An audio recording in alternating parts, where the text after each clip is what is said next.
Good morning. Welcome back to my channel. It is about 6 o'clock in the morning and I am headed to Florence, Italy to help my daughter, who's going to be going to school there, find an apartment. So we are taking the train to Nantes. And this time I got smart. I am bringing a small carry-on for 1 week. That's it. I have learned my lesson. So we'll see if this works. See you there. The last few summers we've traveled on trains. I've brought huge American suitcases on the train, which is a horrible idea. So this time I'm getting smart. I love this little train station. It's the cutest thing. It is a one-room train station, but it is not open this morning. Hi, good luck. Arrivederci. See ya. I must say our little carry-on bags fit perfectly right at our feet in the train. I love this train ride because you can see a lot of the beautiful countryside and agricultural fields, vineyards. It's just really beautiful, especially this time of day with the sun coming up. It just was so peaceful and lovely. And then about an hour later, we arrived at our stop. Okay, we've arrived in Nantes. And now we need to get ourselves to the airport. I hear there's a little bus, so we're gonna check it out. I think this could be the bus. It has a plane on it and it's leaving. It's leaving. Well, we missed the bus, so we're just gonna sit here and wait. But there is a handy little bus that should take us to the airport.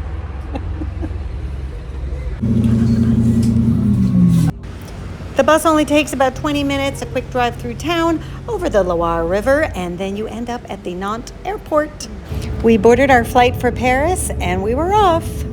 It's only about an hour flight from Nantes to Paris, so it's a quick flight. We landed in Charles de Gaulle, found out where our flight was going to Florence. It was a little bit delayed, but that's okay. There's plenty of shopping and things to do at the Paris airport, including shopping from French macarons, one of my favorite things to do. And then we had time for a little bit of lunch before we got back on the plane and headed to Florence.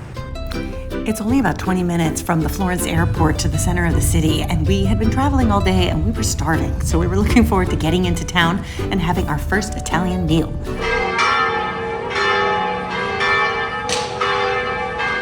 Oh, this looks totally delicious. How could we resist pizza as our first meal? This looks so delicious. It's also one of the quickest meals, so if you're really hungry in Italy, jump into a pizzeria because the pizzas come out quick and fast.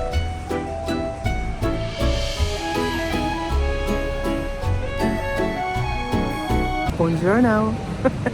We had a wonderful night's sleep and now it's time to go find some coffee. Early morning is my favorite time in Florence because there aren't a lot of tourists around. The streets have been cleaned. There's a freshness to the city. You see people going to work or going out. Little shops are opening and it's fun to peek inside.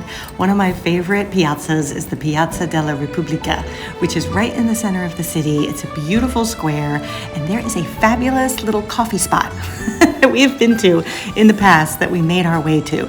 If you are tired and hot and walking around Florence, make your way to this place because it has the comfiest seats, a shady little terrace with the most fantastic view of the piazza. So we settled in to order breakfast and I'm telling you, it was really a luxury. I'll be honest, it's a little bit pricey, but we were there just for some pastries, orange juice, and they make a really awesome iced cappuccino.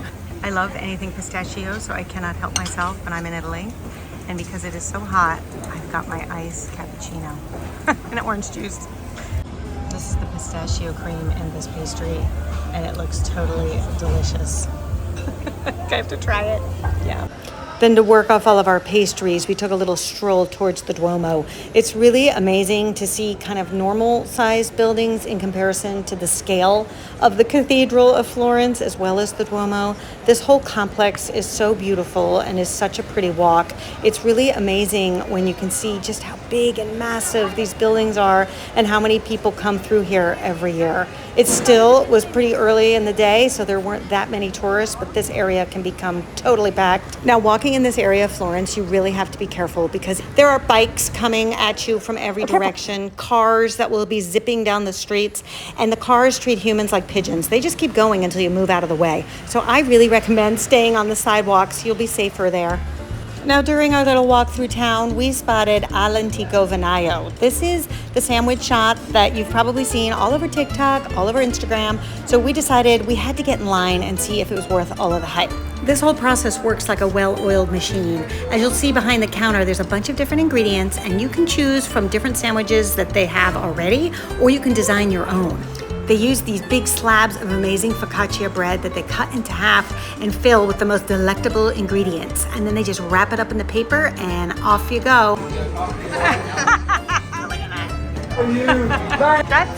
I decided to design my own. I did prosciutto, a little bit of pesto, tomato, mozzarella, and that just looked so good. And then you just go up to the counter and pay, and out you go. It's kind of this funny thing because you have to navigate through the crowds with this huge sandwich in your hands. And I'm glad we went early because as soon as we left, you could see the crowds beginning to form. You always know you're getting close when you see people walking down the street with these huge sandwiches. Look at that. Bon appetito. Now, funny enough, a lot of people choose to just sit right there on the street eating the sandwiches on the sidewalk. That didn't seem so appealing to me though, so we just decided to hoof it back to our Airbnb, pop it on a plate, and dig in. And of course, it was totally delicious. I'll be honest, this is a messy sandwich to eat, especially with the crispy focaccia, so I think it's best enjoyed in private away from the crowds. We spent the afternoon exploring a few more neighborhoods. All right, then I had to get a haircut because my hair has been such a mess. And I haven't found a place in France. I don't know. It's feeling very La Dolce Vita. What do you think? It might take some getting used to. It's very glamorous.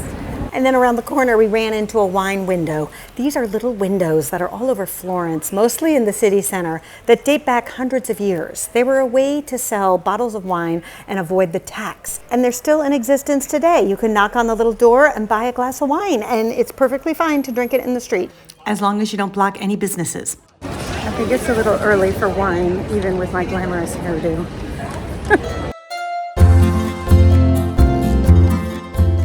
Finally cooled off. It was 100 degrees today, and we are looking for a place for dinner. And we found a little spot just down the street from our Airbnb that looks like they have some amazing pasta. So we are going to try that. One of the types of pastas that you can find in this part of Italy is something called Pici pasta. It's a hand-rolled pasta, much like a thick round noodle. And one of the sauces that's traditional to serve it with is cacio e pepe, which is the black pepper and cheese sauce. It's creamy, it's peppery, fantastic.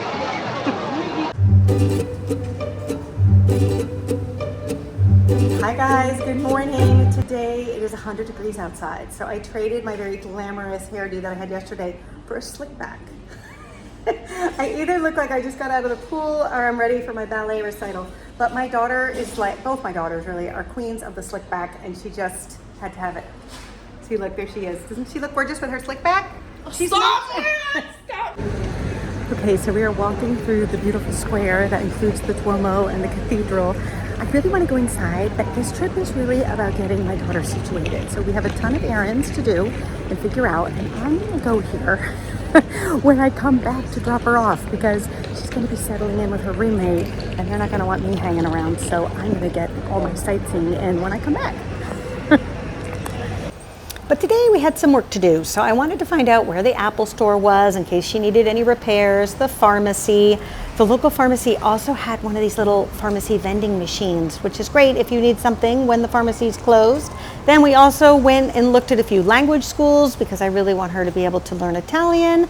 And then took a trip through the leather neighborhoods. There is so much leather for sale in Florence, it's crazy. And you can find it for just about any budget, from the very accessible to the very luxurious to something in between. One of my favorite places in Florence for lunch is this place. It's called the Mercato Centrale, and it is an amazing market of all kinds of amazing things to eat. Just take the escalator up and there you'll find all of the different eateries. It is a plethora of choice. It's really a little bit overwhelming, so I suggest doing a full lap before committing. Once you decide on what you feel like eating, the next hardest decision is where to sit. This place is constantly packed, so if you see an empty table, grab it. My daughter ordered this amazing looking pesto pasta with olives and cheese. Now it's my turn. I'm gonna go get the pizza. I think if I had to choose a last meal, it would be pizza. I don't know, maybe it's my Italian heritage, but I could eat pizza for every meal. Once you order your pizza, you see them make it and then they put it in this amazing oven and it's done in like a few minutes. That thing must be so hot. A little drizzle of olive oil for a finishing touch, and then it was time to give it a try. Look at this. I got a vegetarian pizza and it looked amazing. I'm just gonna have to be messy about this, okay?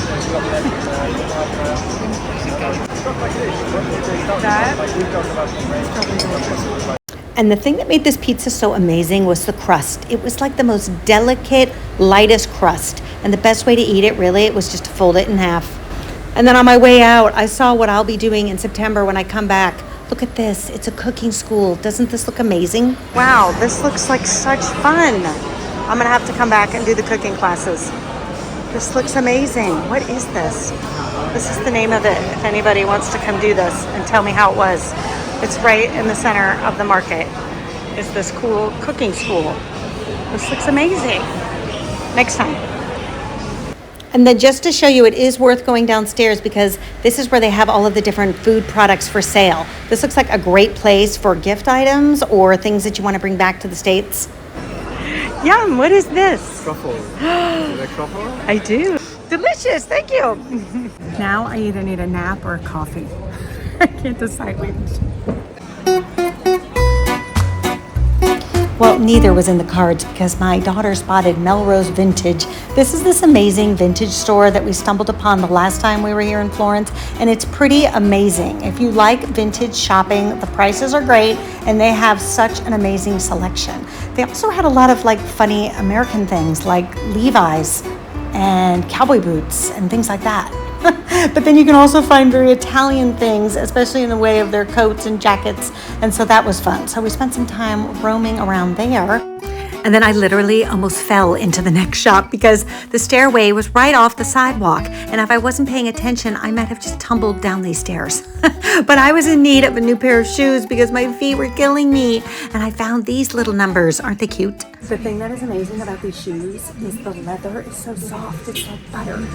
And then the sole has this beautiful memory foam to it. Like walking on air. I love these shoes, they're the best. Thankfully, it has cooled down and we are heading out right now to dinner to a place that's supposed to have a really fabulous view of the city. So it's hidden in this little alley, and at first you're not really sure exactly where you're going, but then you'll come upon it. And at the top of this boutique hotel is the most charming little restaurant that has the most incredible view of the Arno River and the Ponte Vecchio, the oldest bridge in Florence that dates back to 1339. This restaurant has very little tables, so it is best to book ahead. My daughter got like a pasta with vodka sauce. I got this delicious chicken with a creamy lemon sauce. It's super delicious. It tastes a lot like a chicken piccata. Awesome. And for dessert, we had what they called their secret recipe Italian cheesecake, which was the most fantastic thing. It was light and custardy and so delicious. And then, of course, we also had to have a tiramisu, as we've been trying just about every restaurant's version. Well, that was totally delicious. Now it is time to walk home and work all this off. That cheesecake was the best cheesecake I think I've ever had in my life. See you tomorrow.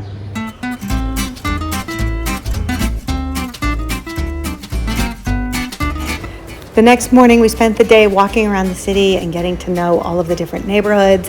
I love walking in Florence. I think it's the best way to see the city. And make sure you look up because there's always something interesting to see. Like, look at this gorgeous building and the old frescoes that are still there. It's just amazing to me that a city like this does not paint over that. They preserve the history for everybody to see, and I just think it's so great. Then to escape the heat, we decided to visit a few museums. I really thought it'd be fun for us to visit the Gucci Museum. The museum is housed in a historic palazzo, and the ground floor is where the boutique is, and upstairs is where the museum is. It's really interesting to see archival pieces from the 1960s, iconic pieces from the 1990s. This twosome reminded me of my parents from the 1970s. I feel like they had outfits that look similar to this. One of the things that's really interesting though in this museum, because Florence is known for its leather, is just to see the incredible leather and suede on display. Look at this. How supple and sumptuous does that look? There was a room devoted to all of the scarves, and they were all framed, which was really interesting because you could get up close to them and really appreciate their detail. The designs were just fantastic. There was another room devoted to athletic wear. I found it interesting that Gucci was one of the first luxury brands to develop an athletic shoe, and there on display is their first shoe from the 1970s. Look at that. But the real showstopper was the purse collection. Look at this. There is a Gucci bag in just about every color and every style. My daughter and I, of course, had to go through and pick our favorites. The shelves and floors were backed with mirrors, so it really gave you the impression that this display was stories high. I feel like I'm in Barbie's closet in the dream house. Then, not to be outdone, Ferragamo also has their museum that you can visit, which I found totally fascinating as well. There was a wonderful display that showed how much Hollywood factored into the success of Ferragamo in the United States. He became the go-to shoe designer for celebrities like Lana Turner, Katharine Hepburn, and a very young Audrey Hepburn. Look at how young she was there. So beautiful. In addition to the celebrities, he also designed shoes for the actual movie studios as well. And you can see all of these different shoes that factored so prominently into these films. And one thing that was so interesting, we learned, is that he made shoe forms for every celebrity. So you can go into a room and see the forms for people like Marilyn Monroe and how small her feet were, or Ingrid Bergman, or of course, Sophia Loren. And I think that's what made his shoes so comfortable, is they were really custom designed for these celebrities. I can't help but think of my father because he would love this. He's such an old Hollywood buff. He would be so into this place. The other thing that made his shoes so comfortable is that Ferragamo studied the female anatomy, especially the foot. And so he really spent a lot of time working on the engineering of each shoe in each style to know how it should move for the utmost comfort. And there's a whole room dedicated to this, and it is really fascinating. Then it was time for lunch. One thing that I noticed this trip to Italy, which I haven't seen in other trips that I've taken, is this new thing that they're doing on the menus, where you open the menu and you see all of these numbers in red there. And that corresponds to the back of the menu where they tell you all of the different allergens, or if you can't eat certain things. I found that so helpful. My daughter ordered this amazing pasta carbonara, and I wanted to try the lasagna, which was this individual portion baked in a crock. It was so delicious. But if you head to this restaurant, you must try their tiramisu. It was the best one we had the entire trip. It was so fantastic. Amazing texture, amazing balance of flavors, A++. And while you're walking around the city, be on the lookout for these vintage photo machines. They're super fun, and they always have a crowd, so you may have to wait in line. And basically what it is are these old photo machines from the 1950s that an Italian artist, I think, or a photographer found and had them all restored and started to collect them in parts of Eastern Europe and other parts of Europe, and then reinstalled them on the streets of Florence. And you'll see them here and there, and they are all loaded with the original chemicals and the original photography process from the 1950s. So your pictures will have like a vintagey old school vibe. But now they're just fun souvenirs. They are very, very popular, but for €2, you can jump into one and get a fun picture. Every time we went by, there was a line and we didn't feel like waiting because it was so hot. So if you go and get one, tag me on Instagram. I'd love to see your pictures. And then just down the street from the little photo machine is a fabulous museum we found called the Museum of Illusion. And inside are all these cool optical illusions. This is so cool. Look, I'm in a cartoon. They have these fun rooms set up where you can take photographs, one of which was like an upside down room. And then you take your picture in it, and when you rotate it, it looks like you're hanging from the ceiling. It was really fun. Yesterday, we had a very productive day. We found lots of cute apartments. We put an offer in on one of them, so we feel like we've done our work. And now we're just spending the day sightseeing and looking for a great place for dinner. One site we decided to visit that day was the Bargello National Museum. This is really a fun visit, not only for what's in the museum, but the architecture is fantastic. It is such a beautiful building, and we just had fun roaming the different rooms and galleries. It houses an impressive collection of Renaissance sculpture, which is always beautiful to view. But we also had fun looking at all of the different decorative arts. There's an incredible collection of pottery that was fun to look at, and a beautiful collection of jewelry that was also fun to see. glassware, and it was an incredible place to just take in all of the beautiful art and architecture. But then the weather changed. Finally, a rainy day in Florence is cooling everything off, and we decided a really fun activity would be to go make perfume. So Florence and Italy in general is really known for their perfume, and I found a fun tour on the Get Your Guide app that said you could go and take a class on perfume making and make your own scent. Let's try it.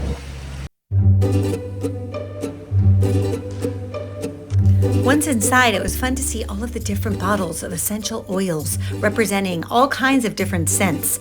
I wasn't really sure where we were going to begin, and it looked a little bit overwhelming at first. But the instructor was great, and she picked just a selection of scents, and we were to pick a base note, a heart note, and some top notes. And given all of these different essential oils, we were to pick our favorite. And then in between the scents, there was a little thing of coffee beans, and you were to just take a little whiff of that, and that would neutralize your nose so you could smell other things. And then you just wrote down your favorites, and then the instructor went and created the recipe. So the recipe is how many drops for each scent she was going to put in to create our unique perfume. And in a few minutes, you get this little bag presented to you. My certificate that I successfully completed the perfume class. It's very official. I'm gonna smell my perfume. Here we go. Okay. Ooh. I like that. It's refreshing. Oh.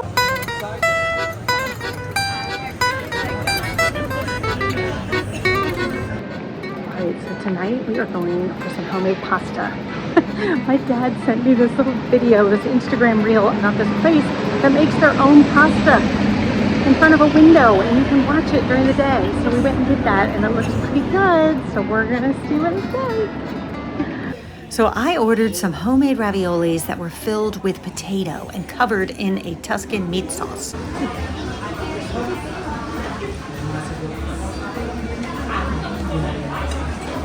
That is delicious. That looks really good too. Let's share.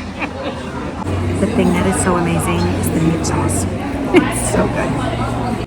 I was savoring each bite to make sure I had enough ravioli for all the meat sauce. And then, of course, we had to have some dessert. So we ordered a panna cotta with a mixed berry compote and, of course, some more tiramisu. And I'm telling you, the thing we all fought over was the panna cotta. It was so good.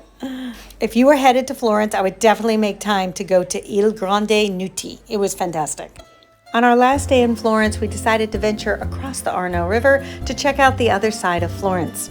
You can cross via the Ponte Vecchio Bridge, and there you will find all kinds of beautiful gold and jewelry. It can be a little bit touristy and crowded depending on the time of day. This was early in the morning, so there weren't that many people yet, but this bridge can become really packed. So if that isn't your thing, I would highly recommend just walking along the river to the other bridge, the one that's just next door, and crossing that, because there weren't a lot of tourists on that bridge at all, and you can cross a lot quicker. Once on the other side, you'll find really beautiful streets, charming little restaurants. There was a cooking school that was going on. That was fun to see. But the real attraction on this side of the river is the Piti Palace. This is the largest museum complex in Florence. I would recommend going to this palace early so that you can start with the Boboli Gardens, which are at the top of the palace. You'll avoid the crowds, and it's also great to go when it's not too hot in the day. I'll say the nice thing about this garden is it's up high, so it's really cool, especially in the beginning of the day. Look how gorgeous. The gardens were built for the Medici family, and it's the perfect example of an Italian-style garden that inspired many of the European courts. The garden is really big, and unless you're really up for it, you may not want to explore all of it because some of the paths are pretty steep and some are pretty flat, but the signs will tell you that. After already doing so much walking after our 7-day trip through Florence, we didn't think we were up for these very steep inclines. So instead, we took the flat path instead. This is a very lovely stroll. You don't want to be too strenuous. Before heading inside the palace to view the collections, be sure to stop and pause for a minute to appreciate the incredible view of Florence. Just look at that Duomo. It's amazing. Our favorite part of the Piti Palace was the Fashion and Costume Museum. It was really fascinating. It houses a collection of over 6,000 objects that all have to do with fashion, from gowns from the 18th century all the way up to the present day. It's really well done the way the museum is laid out. It takes you through chronologically, so you really can understand what was going on in the society and how that affected women's fashion through the ages. It was really well done, and we just really enjoyed it. I would highly recommend it. Okay, we are headed for our last big meal, which I think I probably only have one left in me. But we couldn't come to Florence and not try the Florentine Steaks. They're legendary. All over Florence, you will see these restaurants that serve the Florentine steaks. They'll have these huge refrigerators out front showing you the cuts of meat. A lot of them will offer menus, which will include the steak, potatoes, and a few other things. We chose this one. It included a kilogram of steak, roasted potatoes, a salad, and wine, which I think was a good value for two people since we were sharing the whole thing. Look at that. That is fantastic. Perfectly seasoned, juicy, delicious. Well, we have had a fabulous time here, that is for sure. I don't think I could eat another bite, although I did save some room for one last treat. A little pistachio gelato is never a bad idea, especially with this heat. See you next time.